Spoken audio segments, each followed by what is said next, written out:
Okay. So my topic is digital health records for medical education, and I am a medical student currently active with user-driven healthcare network. It is network of medical students and professors where we tackle clinical problems and try to solve complex patient issues.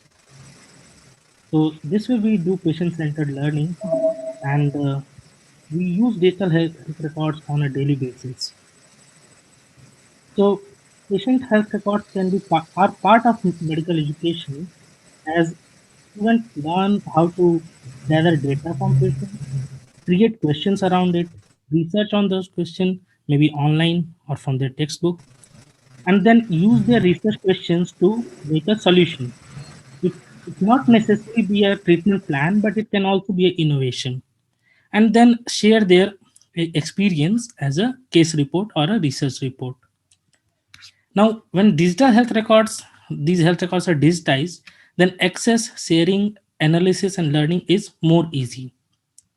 But what we are doing is we de-identify these case records and share globally. So global access, global sharing, and even others can analyze our case records, the patient data, and contribute to it. And we this way engage in case-based blended learning. So this is how we do it. First, we take informed consent from the patient to share the de-identified data. Then we prepare the case record, the history. It may also be in narrative form as a patient story. Here we discover the problem patient have, and then we de-identify all this data. We share this data with questions we have around the current patient problems and discuss to learn and solve the real challenges, not only the book. And all data available globally for helping similar cases. So if any similar case and someone Google search, it will come as our blogs, as our learning portfolio. And hopefully someday AI will also go through these blogs and maybe learn to help similar cases. So I will show one example here. So this is a 70-year-old man with a neck mask, and you can see basic history. Patient is in patient own words, I was fine, I had no problems till 4 months, and like that. Then you can see also the images, digital data, and this all is de-identified. All de-identifier date, everything is removed. And then at the bottom you can see we have discussed around the case, around the queries we got to tackle in real time. And then while doing this, we are creating knowledge from individual patient and adding to our learning portfolio. So this blog is my learning portfolio. Similarly, many students are having this. And the learning portfolio, once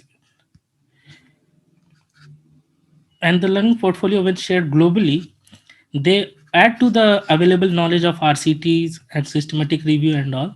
And the cycle continues to improve current research based system. So this is a paper record, and you can see lots of data we have collected, and we are using this analysis to provide better to the patient. Here is one part of it, a fever chart. Using AI, we have got some data out, and this is a digital fever chart. So paper, digital, we are always doing all this to find how we can provide better to the patient. Some more example, like here is a diabetes data visualization, and even on medication, we can see when there was spike in this patient, very high fever value. This is some hypertension data and lots of drug to this patient. But because of this visualization, we could precisely monitor and modify the dosing and do better for this patient.